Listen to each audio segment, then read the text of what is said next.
sync up the audio later, and we're on. Oh, really? Straight onto it. Yeah. There you go. Matt, how's it going? Oh, not bad, not bad. How's things? Busy. Mm. It's good to catch up with Steph yesterday. Nice. He's a knowledgeable dude. Yeah, it was real good, I think his service is great, and just provides good feedback for everyone. Oh, he's just a character too. Like, Yeah. you know, his stories and, you know, where he's sort of been in life is quite inspiring, actually, to be fair. So, yeah, a legend. So what's the Matt Smith story? Oh dear, where do you want to start, really, bro? Like, Where are do we you want talking? We talking school rugby in there, or are we going? Whatever you think's interesting. Oh, so I guess you know, talking about his fitness and that sort of thing, bro. I guess it all started with rugby. As a young age, as all New Zealanders, New Zealand kids want to do, they want to become All Blacks, and that was my goal. And then kids got bigger than me. They got faster than me. They got stronger than me. And so I stopped playing rugby when I was 17. Really? Yeah, quite early on, to be fair. That's a real early retirement. Well, I thought, you know, there was an opportunity to also coach a, you know, junior rugby team. So that was something that I thought, oh, that'd be quite cool to do. So did that for 4 years with Belfast Rugby, Cool. which is where I spent most of my rugby playing days. I originally started at Shirley because we used to live over the side of town, and then had to move over to Belfast Ways, and played there all the way up through till under 18s, and then just found, you know, like it wasn't a lot of enthusiasm for the team, like because it was I think we're in like what's it called, grade 3 or whatever, so people wouldn't turn up to trainings, and like one of the players before like a game, I think it was like a pre-season game, and they were just like smoking darts. And I was like, what the heck, man, you're about to get on the field and play rugby. So yeah, I just thought maybe I'll still be involved in rugby somehow, but yeah, coach the next generation. And we ended up going the first 2 years unbeaten. So we went to we played a few rural teams because Belfast has a few connections with like a Hoka and that sort of thing. So played them. We played Jamie Nutbrown, you might know him. He's a referee, did Super Rugby, and he might have done a few test matches, I'm not too sure, but he played his team, and he was like, oh, I was thinking, oh, you know, he's a Super Rugby ref, I'll let him ref the whole entire game. No, he was like, oh, I'll do the first half, you do the second. And I was like, you can't do that, man. You know, you're a pro referee, you can't put me after you. But yeah, so pretty much that game happened. We won. It was a wee fight. Any dodgy refereeing?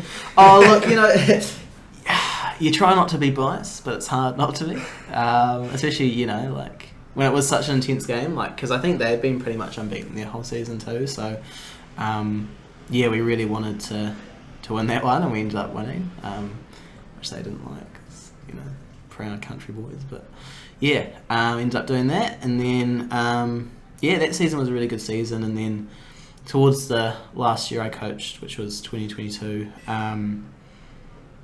I was hoping to do another year, but it ended up being so that there was not going to be enough players for 2 teams anymore, and it just wasn't going to work out because our philosophy of coaching was a little bit different from the other teams. We had like a bit of an old school dude who like was a bit, you know, I guess, had his favourite players, and, you know, like these kids are like 10, you know, everyone should have a fair chance of, you know, being on the field for the same amount of time, but he kind of treated it like it was pro rugby, and, you know, there was some girls in the team that he wasn't going to let in his team, so we took them on. And the cool thing was they ended up by the end of the season scoring tries and running around all the boys and tackling and putting in hits, but it just wasn't going to work if we had to coach with him, which we knew he was going to keep coaching. So gave it up. So yeah, that's that side of things. And then I guess the reason why I got into the personal training space was I wanted to help people, and like I said, I've always loved sport, so how can I combine the two? And that was personal training, really. So did that in 2022. It took a little bit longer than I wanted it to, which, you know, sometimes can be the case. But did that, and then got qualified. Went and did 9-round bush-in, first job, which was pretty intense because, you know, you're holding pads, and I've never done kickboxing or boxing really before, so having to learn the 1, 2, 3, 2, 4, 6 was pretty hard, but managed to learn that within sort of a month or two. Got kind of the hang of it, and by the end of it I was quite enjoying it, but used to take a toll on the shoulders, you know, the endurance and that sort of thing. Like, used to have a couple big lads.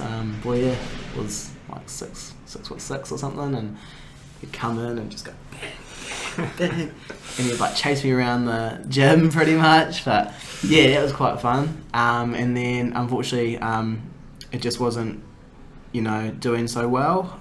So they decided to move Snap into there, and you know, you look at what they've done with Snap Bush-in, it's a beautiful gym, you know. So I understand why they did it, but got made redundant within 6 months, which wasn't fantastic. But actually on the same day, weirdly enough, an hour after I got made redundant, Canterbury Rugby called, and they were like, oh, you know, we saw you applied for a job back in like September, October, when I was applying for jobs for PTing. There's a role potentially available, would you like to take it? And I was like, oh yeah, I'm pretty keen. So just been made redundant, so it kind of works out. So I did that pretty much for, I think it was like a 4-month contract type thing, but went to a different club rugby and did like promotional work for them, got in the community, did like tackle clinics, basic passing clinics, and did that pretty much for 4 months. And then I was like, okay, that's run out, so what am I going to do next? And then actually got an opportunity to apply for the role I'm in now, which is manager of the Palm Snap. Got into the final 3, which ended up being quite funny because all 3 of us managed to get a job at some point with Snap. So we had Adam, who ended up being successful here. We had Ahmed, who ended up doing stuff with Barrington and Papanui.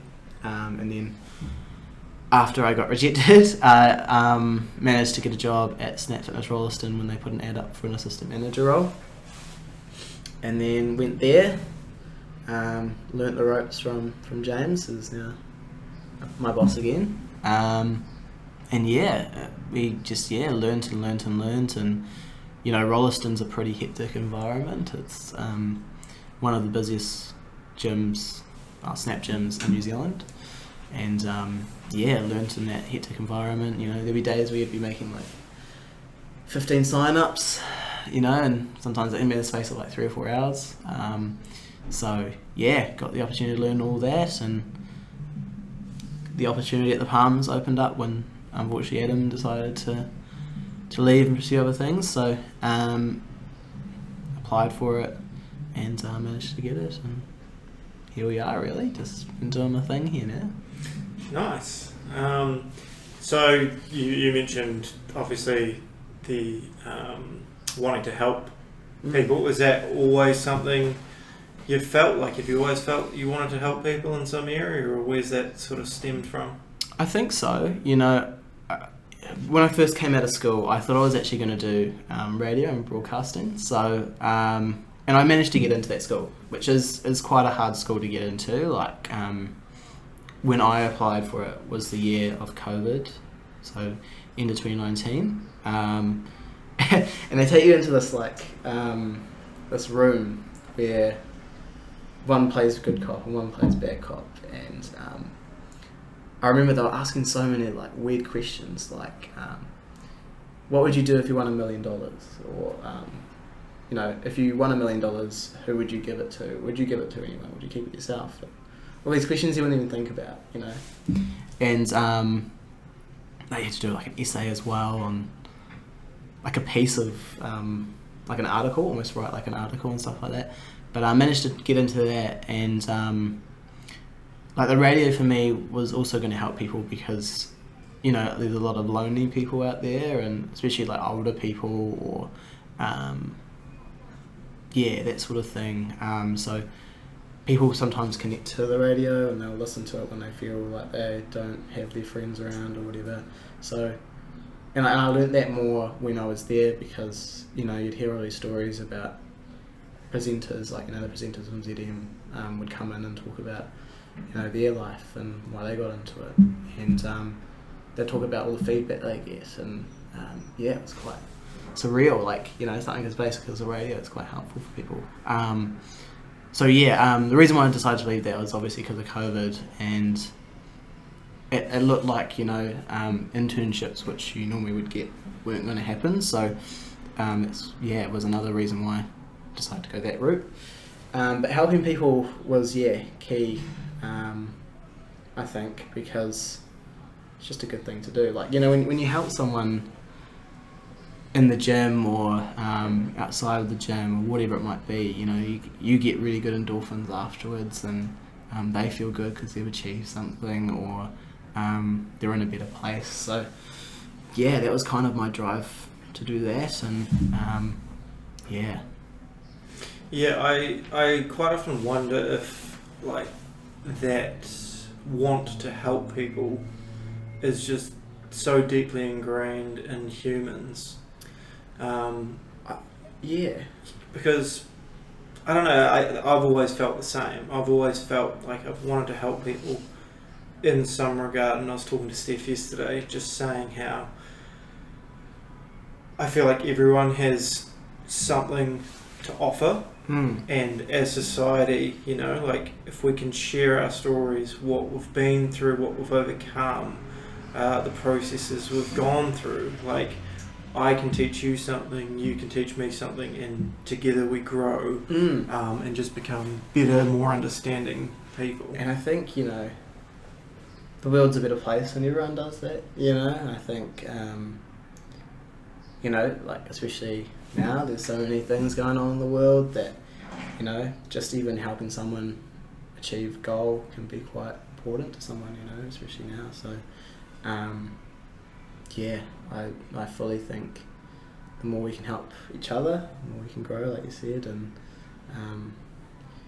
the gym environment's an awesome place to do that, I reckon, you know.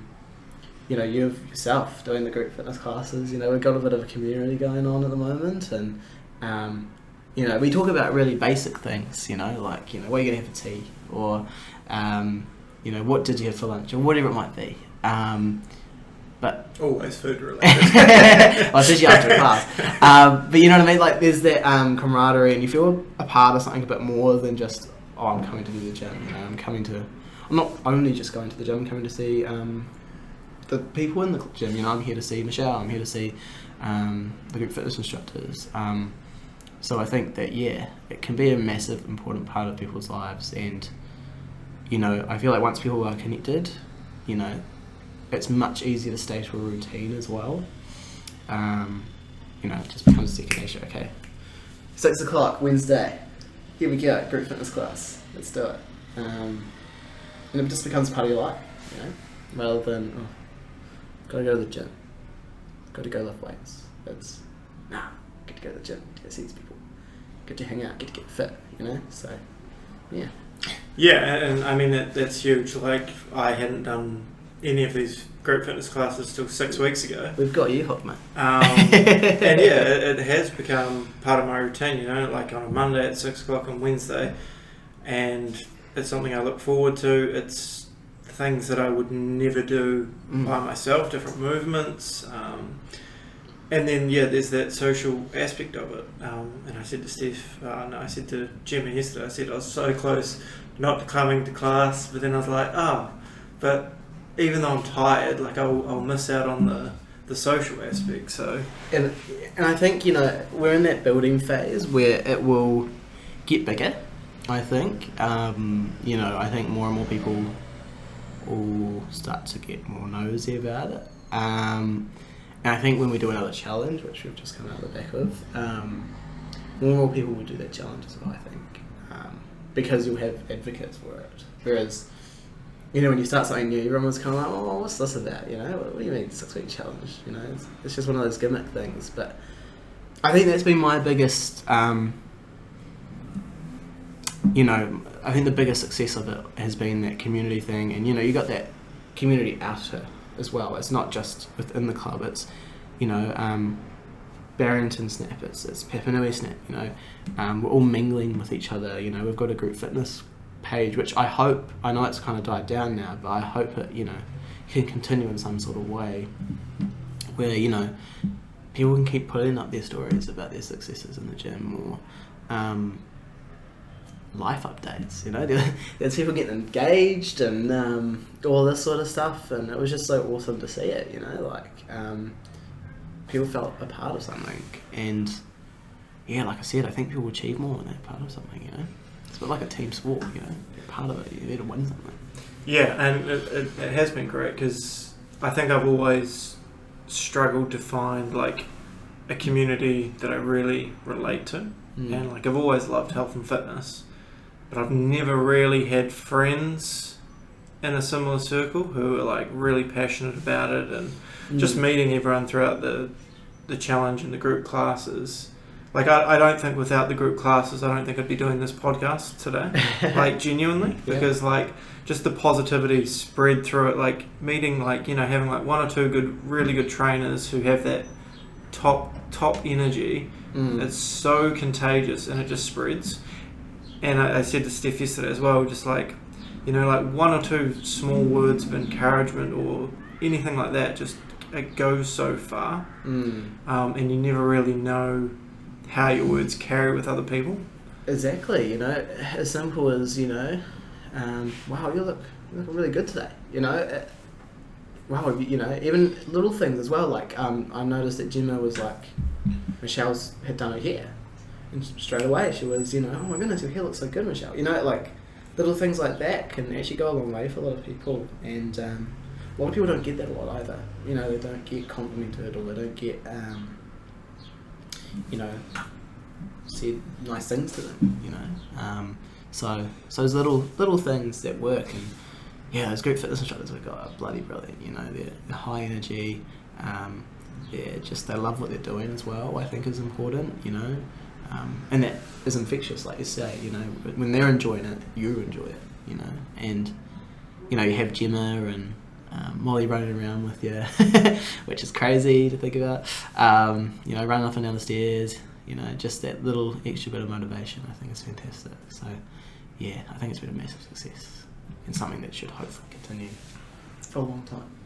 Yeah, no, it's game changer. Well, especially like I've always wanted to do like CrossFit and things like that, and I've done it. I've done like the occasional class for like pre-season cricket training and stuff like that. But fuck, who can afford that? Like honestly, you're probably looking at a minimum of $70 a week. And that's the other thing I think with 9 Round, and why I don't think it was just a Busham 9 Round issue. I think it's going to be a 9 Round issue in general, because it's without disclosing too much. It's like $49 for your cheapest membership per week, and it's $200 to join, because you get gloves and a card, which you don't actually really use your card because.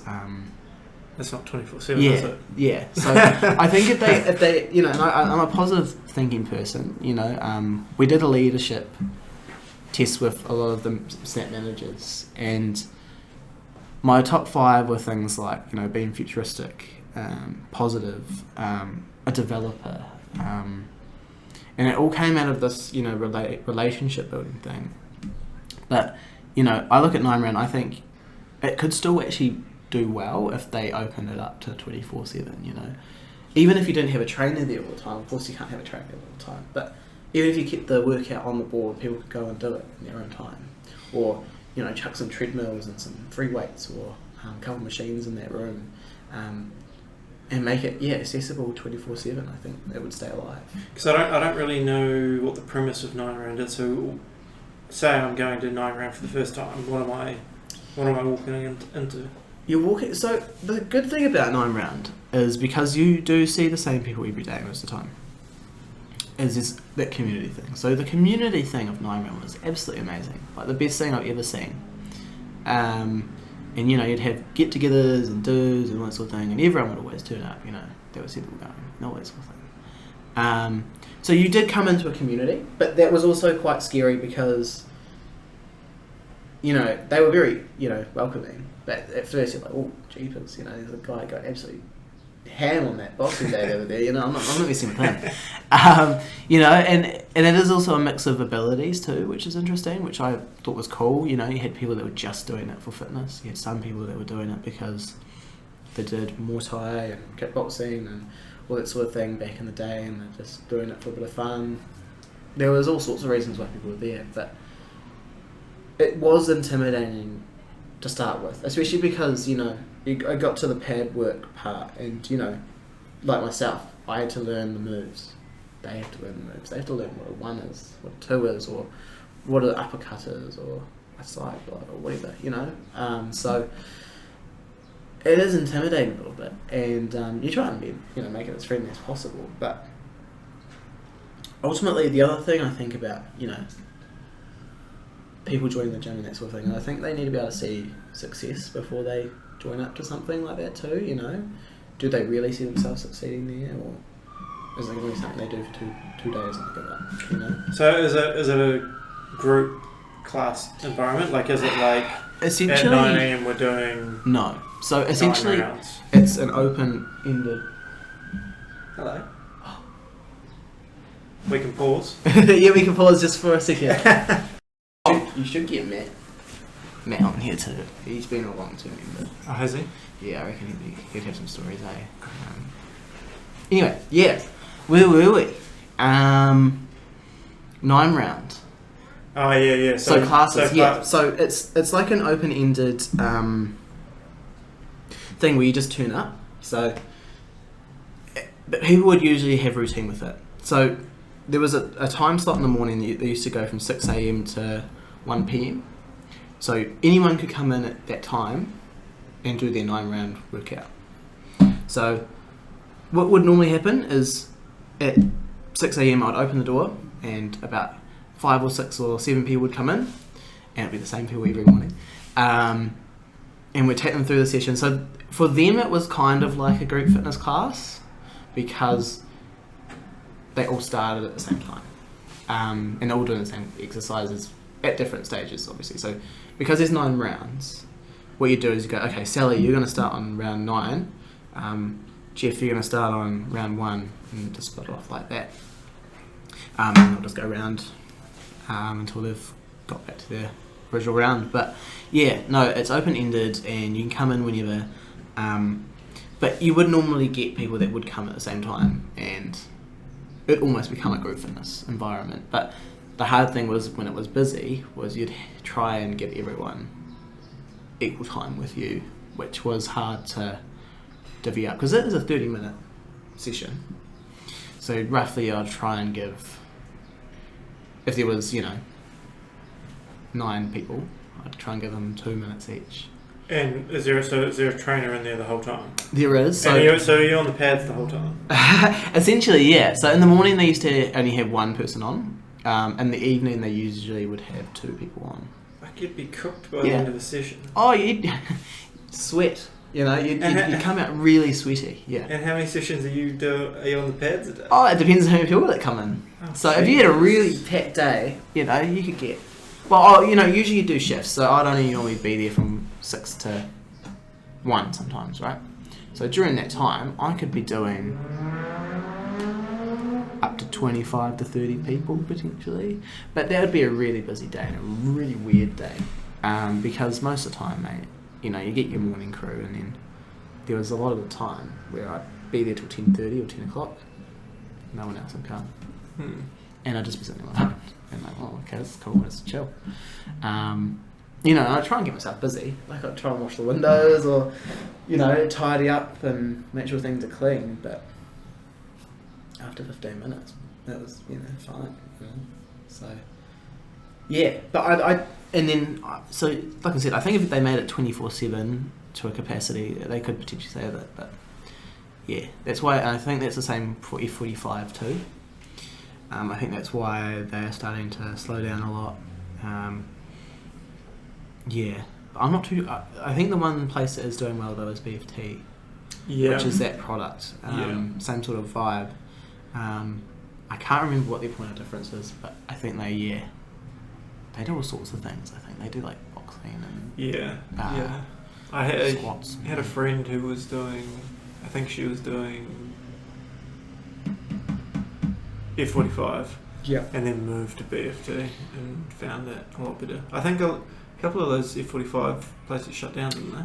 I think Ferrymead has, Rolleston has, but I think it's a global thing that's happening. I just think the general population can't afford 60, 70 bucks a week. Like, yeah, it is ridiculous, and that's one thing I've always been really passionate about is making sure that it is affordable. You know, like you say, the average person, you know, $60 is a lot of money. You know, like, you know, especially this time of year and this current economic times. You know, especially when like groceries, you know, they're bloody. Yeah, well, I mean, like 150 for like 2 people. And I mean, that's why like the group classes here are great. Like, it gives me an alternative to CrossFit. It gives me those classes for $18 a week, access to the gym, plus classes. Is there plans to have, because what is there at the moment? Mondays, Wednesdays, Fridays, Saturdays. Is there plans to have something every day of the week, or? It's all very up to demand. So if there's high demand for it, absolutely. You know, my goal would be to get to the point where we can have group fitness classes every day. Yeah.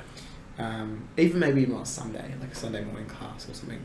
But, you know, I think at that point as well, we'd have to broaden what it is. Yeah. So you'd have, you know, maybe Sunday would be a yoga class or something like that. I'm going to be really rude and quick to get reply or text. Yeah, I mean, that'd be great, although no early morning Sunday sessions for me. Oh, no, I reckon you could get in there, mate. Absolutely not. Sundays are for sleep-ins. What time do you normally wake up on the weekends? Oh, on a Sunday, gotta be in bed till at least 10. Oh, is that late for you, is it? No, that's not late for me, but at least 10. At least 10. Oh, mate, I tell you, I'm really bad with sleep, hey?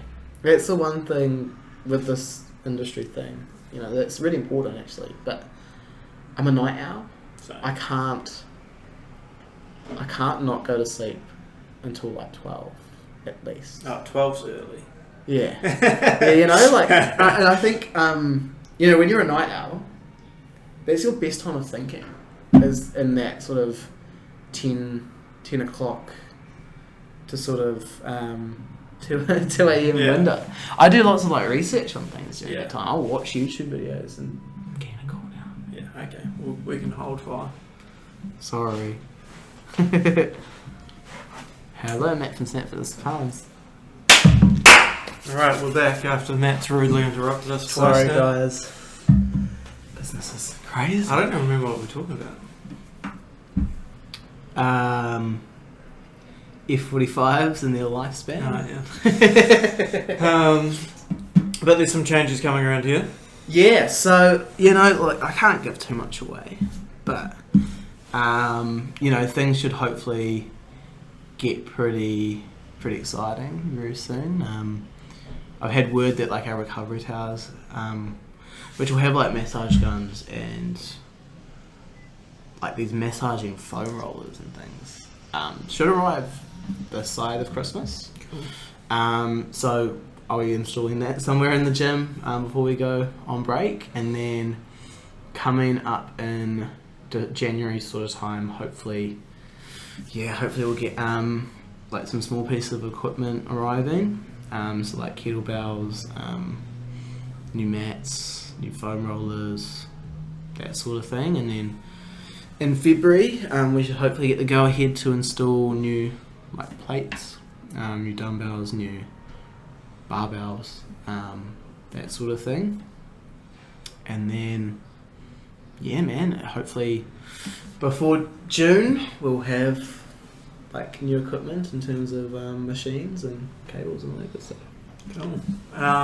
And on a personal level, any desires to get back into rugby coaching, personal training? Literally, yes. Yeah. I was thinking about this sort of over the last sort of couple months at least, that I want to get involved with Shirley Rugby somehow, like as a club. So whether we sponsor like a junior team's drink bottles or something, but also potentially coach another team. I don't know if I'd want to do junior or whether I'd want to jump up into like coaching teenage rugby. I feel like I might have more aspirations with that, like doing like moves and getting more tactical, I guess. What was your strengths as a coach? What position did you play as a player? Oh, mate, look, left, right, out, no.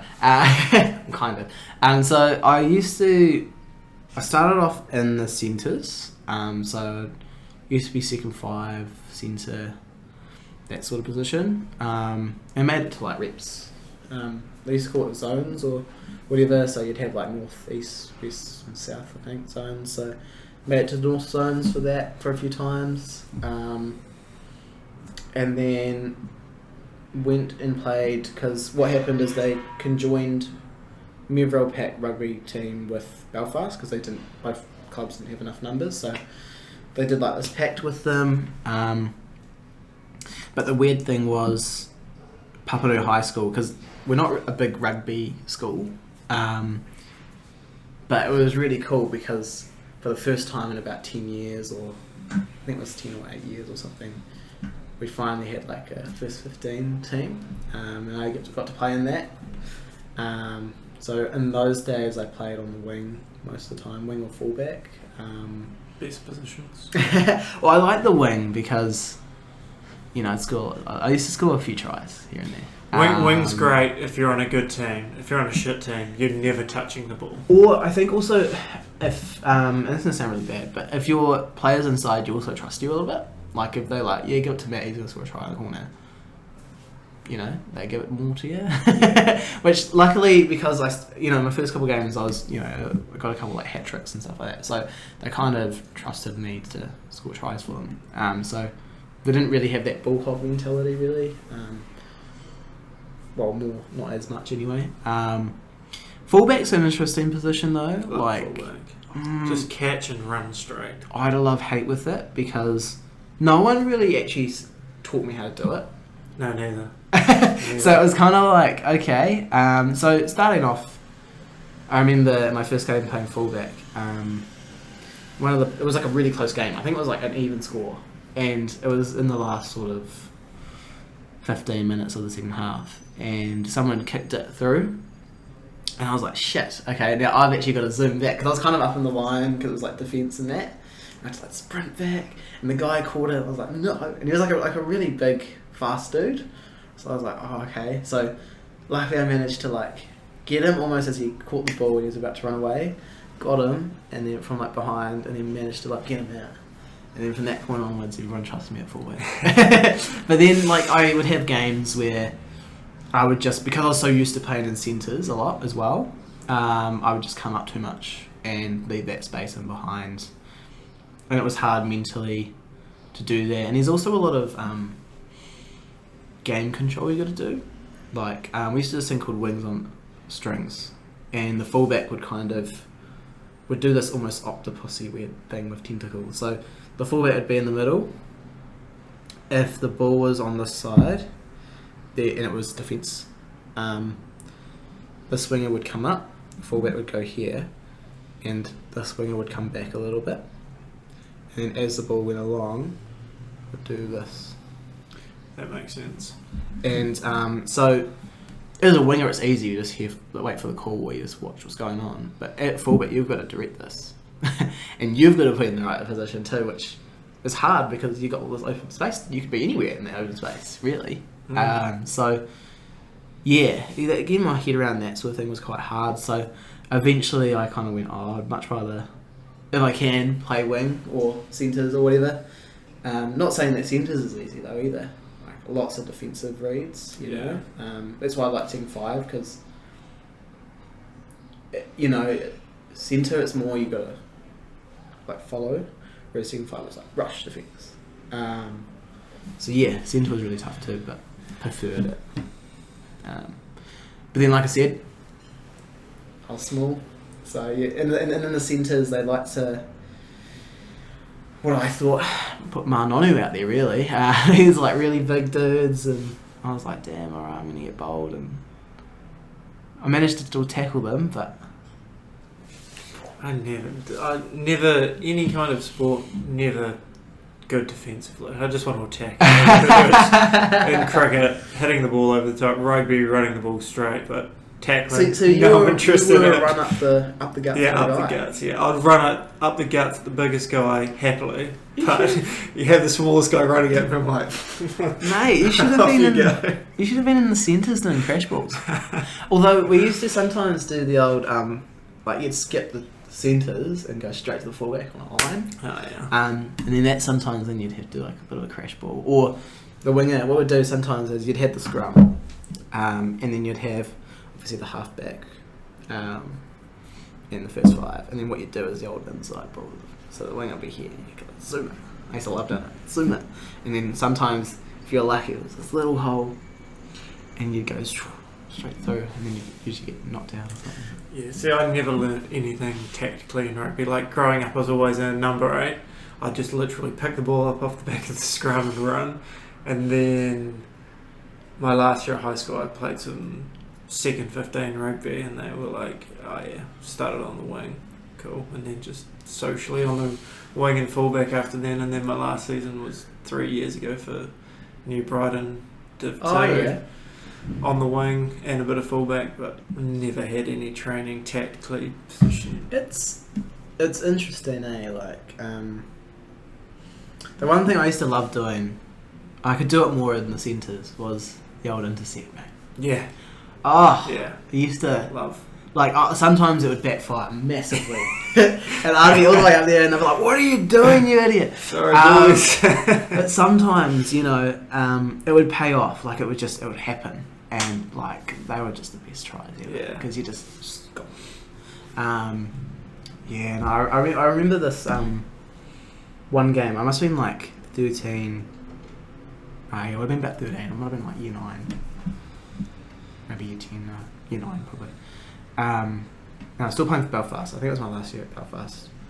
And I was playing C5, and we did this cuts, you know, the most basic cut you can ever do. And we're playing against Medbury, and I used to hate Medbury. I used to coach at Medbury. Oh, the arrogance. And we used to play against, and I think Jason Gunn's a nice guy. We used to play against Jason Gunn's son a lot. Louis. What year was this? Because I coached there. I think it was a year. It would have been about 2015, 2014.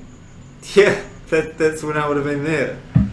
Because I remember seeing Jason there a couple times, but I didn't. Nice guy. Yeah, I don't really have any interaction. I don't know if his son was playing or not. Or Yeah, his son was definitely playing.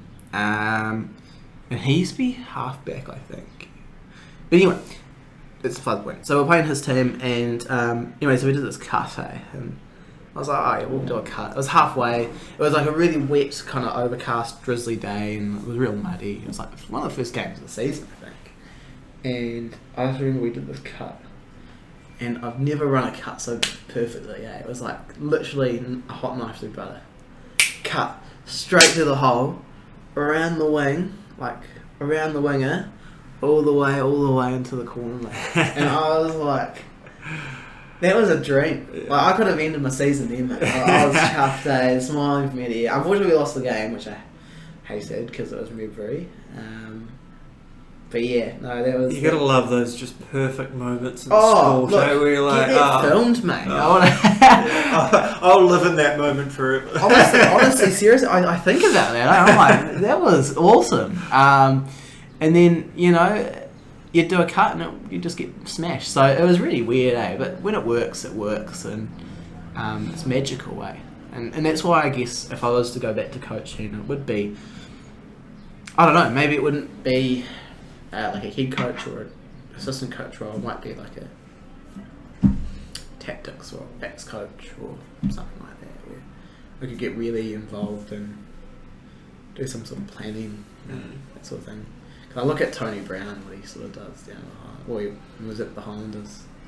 You know, I don't know, you might have seen it on Facebook or whatever, but I think it was the Highlanders versus the Hurricanes. And, you know, remember Lima Sopawanga? Yeah. They throw it to him. And he turns around and he kicks it behind him. And it goes over the defence because everyone's like, what the heck's going on? And then I think it was like this really fast winger dude just picks it up and almost makes it to the try line. He almost scored a try off of it. But I'm just like, how do you even think about that sort of thing? And also the trust that the player had that A, it was going to work, and B, to turn your back into the defence. Like, you know, like, that could have gone horribly wrong for him, you know, because you can't brace the same way. It's just a back, boom, but he kicked over.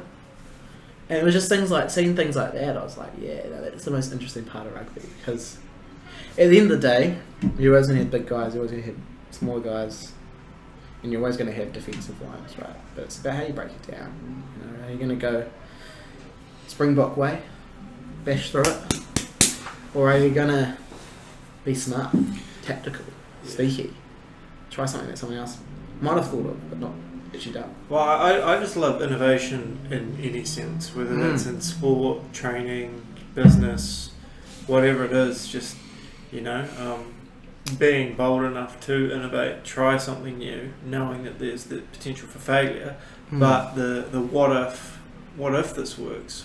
What if this is the new way to do things? What if... And that link from that word that you just said, you know, what is failure mean? You know, it's just learning. You know, like, you go, okay, cool, that didn't go the way I planned. What do we try next? You know, it's not necessarily... I think, you know, the word fail shouldn't be a thing. You know, you just learn. Exactly. That's the same in any setting, you know, like... It's the same in the gym, man. You know, like, you're lifting weights. You might try an exercise you might see on TikTok, and it might work for someone. It might work for someone else, but not you. And, you know, you don't fail exercise. You know, you don't give it up. You know, you just try a different variation. You know. I do some random shit out there. Right? Oh, mate. Sometimes I just can't. I'm just going to make some exercises up, see how they feel. And, you know, you see yourself, you know. Mr. Dorito. Got the shoulders going now, you know. Oh, God. Things are happening in this world, you know. Yeah. No, absolutely, mate. Anything else you want to cover off? Talk about yourself. How about you? I don't like talking about myself. That's all part of it, though, isn't it? Like, you know, talk to me about your cricket a bit more. You know, obviously, Jem mentioned that you played a bit of. Well, we call it pro, or we call it semi-pro. She was talking absolute nonsense. Over in the UK? Absolute nonsense. No, I mean, cricket's a great sport to be able to travel, because being a Kiwi, you can virtually, if you're playing to any decent level, you can get a decent contract in England. Like, most places, you should be able to get your return flights paid for and accommodation. As a Kiwi? So as a minimum, yeah. Why Kiwis? Well, I mean, English, they just sign overseas pros every year. So, I mean, not necessarily Kiwi, but if you're outside of England, you're a good chance of getting, like, a reasonable deal. And when I went and played over there, like, I was rubbish. Absolutely rubbish. I don't believe that. But I got a good 6 months over there, all paid for. So, yeah, there's plenty of opportunity. And I guess, like, you're absolutely right, you know. It wasn't, like, the captain of England for a long time, a New Zealander. Like, oh, Ben Stokes, yeah, still is, yeah. And then you had bloody Brendan McCullum. Yeah. Like, what the hell's going on with that, mate? You know, he should be coaching bloody Black Caps. I don't know who the coach. See, that's the other thing is, cricket is so out of my scope that I couldn't tell you who's coaching. All I know is there used to be a guy called Martin Guptill. Is that how you say that? Mm-hmm. Guptill. And you had Two toes. What? Two toes. Two toes? Yeah. Oh, he had two toes. Yeah. Oh, there was the other guy, Kane Williamson, yeah. And then Brendan McCullum. Yeah. That was literally my knowledge, and 2 games. 2 games of cricket. Oh, good. Oh, backyard cricket too. See, now that's fun. Yeah. For me, that is essential summer. You know, you go. Very dependent on the setup. Oh, I mean, every house you go to, so different rules. It's all part of it. No, it's one of those things because, you know, I used to go camping when I was a kid, and there'd be 2 games on. Sometimes we'd play 3. So sometimes you'd have a bit of football going on, touch, or cricket, and either or I'd join in with the kids at the camp, and it's how you'd make friends, you know, through that game, and then it would... All those friends, you're just smashing 10-year-old kids all around the park. Well, yeah, and it would be a mix of ages too. I remember we'd be playing touch against like 17, 18-year-olds, and they'd just like zoom, but it was fun, man, you know, and I think that's that link, you know, that community thing, you know, that's what sport's good at. And I think as long as sport stays that way, you can't go wrong with it, you know. And you know, I like it, the fact that cricket's kind of like rugby, where it's still developing quite a lot, you know. There's more countries now that do the World Cup in there, don't Yeah. it's not just your standard India, Australia, New Zealand, England. It's you know, you got a lot of smaller countries too, like West Indies. Yeah. Afghanistan are doing really well. Where is West Indies located though? It's like Jamaica. See, like, but Yeah. it's such a random place because, and I hear that America it's growing too. Yeah. Like in parts of California and that. Yeah. Well, they actually hosted some of the 2020 World Cup in Texas. Really? And maybe Florida, maybe. See, now that... And New York, yeah. That is what I love, because rugby's in that same position, you know? It's, they usually sign like really old players like Matt Gitto or Nonu or something. Yeah. But, you know, it does, you know, people go and see these people. And the All Blacks, you know, they sold out San Diego Stadium, Fiji, you know. And that's just because of the brand, really. So cricket's become like a bit like that too, I think. Yeah. Especially India, man. Yeah, it is. Everyone crazy. just plays cricket. Yeah. Anything else but cricket. So we're doing a split up, it's cricket. Because, yeah, I guess that's the amount of sport now. Yeah, what about more about that story, mate. What do you want to know? What happened in the UK? Oh. What happened in the UK stays in the UK? Or, Nah, nothing wild. Get into some I rages? was a very socially anxious person at that time. Are you for real? Oh, I've been awfully socially my whole life. See, now Awful. I don't get that. Awful. At all.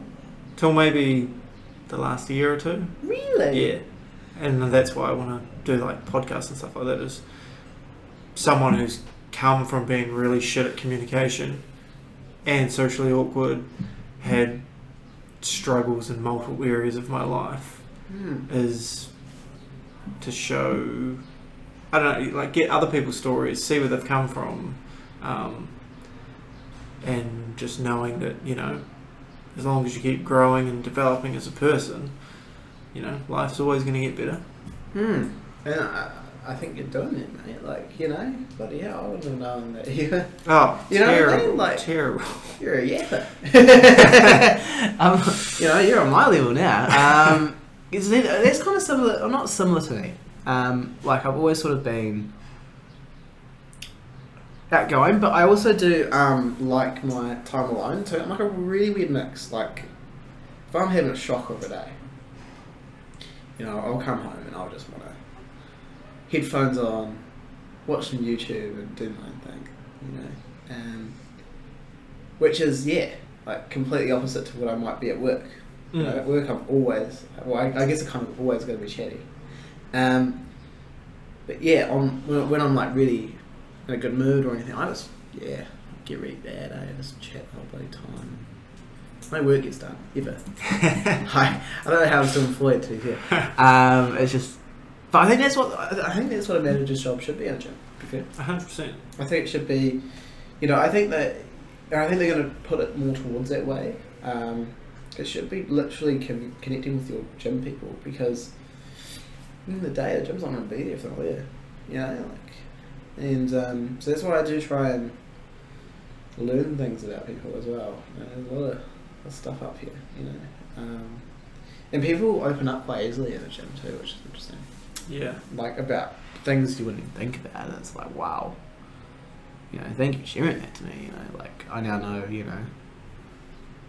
this situation, and and I'm sure the cleaner won't mind me saying this, but like the cleaner, she suffers from really bad anxiety, and one thing she does is whenever she's having a really bad episode, she'll take her shoes off and she'll walk around the gym with no shoes on. She said to me, "Oh Matt, if you ever see me with my shoes off and be walking around the gym, I'm just having a really bad day, and I know I understand if it's not okay for me to do that, I can put shoes on, but it just helps me connect with things, like connect to the ground, makes me more grounded, which is an interesting thing, like there's all these methods that people have to cope with things like that,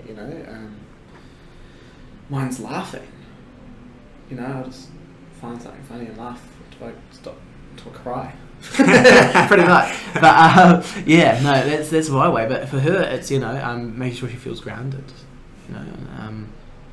Other people's, it might be going for a walk, which is gym, get on a walk. And that's something else I've learned actually about the industry as well. Is a lot of people do exercise not because of their physical side of things. It's really the mental side of things as well. People will come in and they're like, I just want to move. I just want to move and feel good. And I think that's brilliant. I think that's, ultimately what the gym should be, Yeah.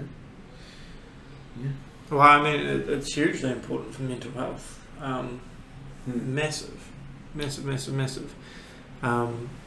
And like, even if you're depressed as fuck, if you can get outside, get some sun, get your heart rate up a little bit, get a sweat on, like, you just feel so much, even though it may not be a long-term solution, it can give you that temporary relief. That breathing space. Yeah, exactly. Yeah, and I think, and I think everyone's, gone through hard times, like, we all have times, where things aren't going that way, like, I remember for me, not being able to do things during COVID was, during that like first and second lockdown, I hated it. And I just got so like depressed and like, I'd just be listening to music all the time.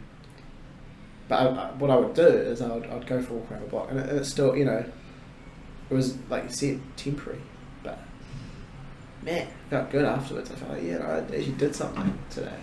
I wasn't just sitting in a room playing video games and listening to YouTube and listening to my music, Yeah.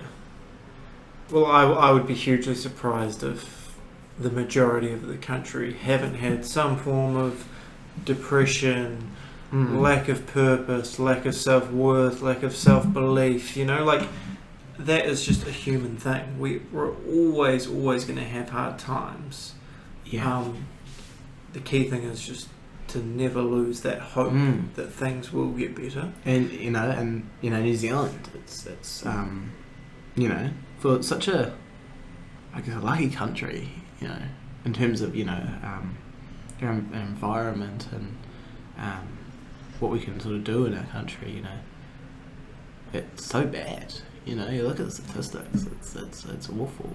And that's why I'm really happy that STEPS do support all of those organisations, or they try to raise support for those organisations like I Am Hope and that sort of thing. I think it's epic, but it's so bad, New Zealand, like, it's really tough. Well, and I think people just really struggle to talk about it, and that's one of the reasons I want to start this, is because, like, I've gone through a lot of that myself, and the more you talk, like, the more you keep it bottled up and think that it's going to be looked down upon, the harder the time is. But the more you talk to people, you realise a lot of people have been through similar things, and no one judges you for feelings like that. It's just part of life.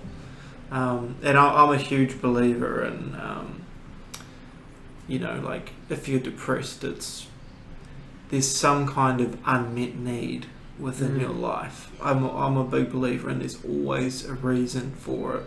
And if you actually do a bit of reflecting and thinking about your life, I'm sure you can find the root cause of it the majority of the time. And then it's just taking action, even though it is tough, but just taking small steps in the right direction. And you're always going to have ups and downs and things, but never losing that hope. And I think you're 100% right. You know, I think there is always an underlying reason. I guess it's just, you know, how long does it take to find that reason? Well, sometimes it takes people years to actually find out what the reason is, you know, and actually be like, yeah, this is the root cause. And then there's a whole, like, I guess, what do they call it? The 5 stages of grief. You know, you've got to go through that, I guess, that, you know, emotion. You've got to go through the, you know, okay, that's how I'm feeling, and then get that help, or, you know, try and address that problem or whatever. So, yeah, I mean, I've always struggled with it since I was 18. Like, growing up to 18, okay, I'm at school, never had any sort of mental health issues, and then had a year off, and I was like, fuck, what am I doing with my life? So mine's always come back to, like, a lack of purpose. And then went to uni, so that was all good for 5 or so years because I'm doing something. And then ever since then, up until today, it's like I've always struggled with, like, sense of purpose. And it's only sort of been over the last couple of weeks where I was like, I've always been trying to find a purpose, but now I'm like, no, I'm just going to create purpose. Which, you know, like, I've always been trying to find something, but now I'm like, no, I'm going to create my own purpose. And doing something so brave as a podcast, you know. I remember as a kid doing, you know, you'd like do like little YouTube videos or whatever. Yeah, see, I was a bit old for that. YouTube didn't come until I was older. But it would have been dangerous if I was a kid. Mate, I tell you what, I used to film myself on like a little webcam, and the lighting would be good. And I'm like, why do all these people have such good quality cam? And you know, you'd get with your mates, and it'd usually be Minecraft of all places, actually. And that was a really cool. I've got to rate Minecraft. You know, like it was really creative. It was pretty easy to play. See, there was lots going on, and really connective game. Like, once you found out how to create a server, which took forever, you'd get everyone on the game, and you'd talk to each other about life that was outside of the game, or should we build this or build that, and you'd get creative. You had like every world going on. It was so cool. Yeah, that's cool. But yeah, like YouTube, and I guess podcasts became sort of a thing sort of when I was about 16, 18 maybe. I remember doing the little fake one. Not fake one, but it was uploaded to potentially YouTube as well. But it was uploaded, and I think we went for like 10 minutes. And I think it was about like just random nonsense. But yeah, you got to give things a go, I think. You know, and you never know. All these big podcasters started somewhere, you know, like, it didn't just happen. Yeah, well, I have no goal for it other than talking and meeting people. Like, I'm not going to concern myself with numbers or anything like that. Just enjoying talking to people. And I think once when you start, you got to just, you know, it's a bit like PT almost, you know. I mean, you do worry a little bit, but, you know, clients aren't just going to happen overnight, you know. You've got to invest your time, energy, effort into meeting the community that you're going to be within, I guess, like the gym, and then establishing yourself, and then you also become trusted, you know. People will trust you more, you know, they know you, they're like, I've seen you know, you're not just a random person coming up to me, talking to me about, you know, what you should and shouldn't do, you know. It's like, I actually trust you, I've seen you, I've talked to you, I know you. Yeah. How is that course we're going, Andy? Very slow, and it's going even slower because, like, I'd just rather do fun shit like this. I know. But I will. You need to do it. I feel like a mum. I know. I feel like it's good though. You need those mums in your life. Oh, and I guess you know what I used to say to my mum? Be like, bugger off. Like, you know, like I was Were you good at studying for exams and that? I never went for. No, neither. All through NCA, I would get my 80 credits, Mm-hmm. and then I'd get them in the first 1 or 2 terms, and then do no work for the rest Oh, of you the used to school get them year. early. I'd pass everything as early as I could, and then I just wouldn't show up to exams or See, anything. that was me in year 11 because it was just so easy to get. Sorry if it's not, but it used to be so easy to get credits in year 11. Like you'd have to get 80, which was more than the 60 in year 12 and 13. But you know, you'd bloody stand up in front of the room and you get 15 credits, you know. And so I remember, like in year 11, I tried because it was my first year. I was nervous because I was like, oh my god, it's NCA. It's going to mean so much. Certificates and stuff. So I got like my reading, writing. I think I got my university credits in year 11 as well, and I think I got like 100 and something credits in year 11. Something stupid. Then level 2 came around, and I was like, oh, well, it was so easy getting credits in year 11. I'll just, you know, mosey around, hang out. Nah, it's really tough, eh? I think I ended up only getting like 68 credits and just passing, you know. And then year 13, I tried to, and that first term I tried to get as many credits, but then, like, you know, you do the whole bunking thing. Because where I went to school, the mall was right there, Northlands Mall, so we'd just go and get food or just go home. Because in year 13, in my school, you got to wear mufti. Right, yeah. So, what they used to do is teachers would come in if there was an assembly, because I hate assemblies. They're the most pointless thing ever. Like, you'd hear, like, your school band play and people get awarded for random stuff, and that'd be about it. And it's like, you know, what the point of this? Anyway, so I'd always bunk assembly. Always. And I remember in year 13, because you're a mufti, they don't know. Well, sometimes they might recognise you, but they didn't know who you were. As long as you didn't, like, obviously go, oh man, you know. So you'd see them, they'd come and round up all the year 12s that were in uniform and be like, right, you've got to come back to the assembly. And we managed to hide and not have to go because they were mufti. I was like, yeah. Yeah, no, that was the effort thing about doing that. Yeah, no. Yeah. Get your credits. That's my biggest advice. Get your credits. Get them early. Get your UE, and then you can muck around and bunk like I did. Yeah, I'm just not a big believer in doing anything without a purpose, you know. Like, the purpose was to get the 80 credits. I got the 80 credits, so what was the point in getting more? I think. So I literally never went to any exams during high school. Oh, you didn't do externals? Nah, everyone's always stressing about exams, Oh, so I'm just mate. like, I've already passed. I think don't care. See, I think you might have been lucky because when I was at school, they made it so in English. So I did. So in year level 1, you had to do English and Maths still. So I did. I think I was in like the top class for English and the middle class for Maths. And with both of those ones, you had to still do one external at the end of the year, at least one. English had to do 2, Maths had to do 1, and I was like, oh, for God's sakes. Yeah, and you had to do it to be able to pass the class. Like, it wasn't like you can't not do it. Did you have to pass the paper, or? Yeah. Oh. So, See, I think we if you might have wanted had to something continue. similar. I think you had to show up, so I'd literally show up, write my name on the top of the paper, and then I think you had to stay there for a minimum of like half an hour. It was like just 45 minutes. Yeah, I'd sit there for that time, then just leave. And you know what the good thing about that was? Because you didn't write anything down, you just got an NA, which meant not applicable. Yeah. So it didn't actually mean anything. But yeah, no, so I managed to pass most of them. And then year 12, the worst decision I ever made was doing physics, mate. Oh. Oh, I passed one paper, that whole thing in physics. And it was a real random one, eh? It was like nuclear physics of all things. But yeah, no, I just couldn't. Cause I'm not a big numbers person. Like, I can do maths to an extent, but I'm not a big maths person. I'm not going to sit there and go, oh, let's do 100 calculations for fun, you know? So, yeah, physics was the death of me. Because I was interested in it, like how it all worked, like the fact that we have gravity and velocity and all that sort of stuff. But actually working out the calculations, nah.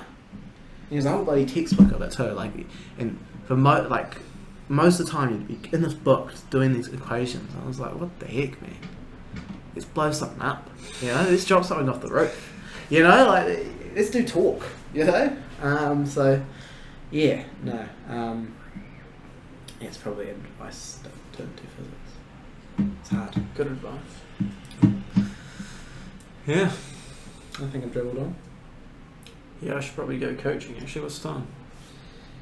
1:53. Yeah. I should probably wrap up. Any last words? Live, laugh, love. Love, laugh, love. Your mum probably has it on a poster somewhere from 2012. Gotta put learn in there. Live, laugh, learn. Or you could do the school one that we had, which was... I can't remember. It was grow. Yeah, I can't remember. But grow was in there. Grow's good. Grow to be big and strong and knowledgeable. Because even if you're not good at school, it's probably a good round off one. Even if you're not good at school, still learn about other things. You know, school is not the end all. I know at the time your mum and dad and auntie and uncle and people at school will be like, oh, you need to do well. You actually don't. Millionaires don't do well for getting 80 credits. Do it by learning about things.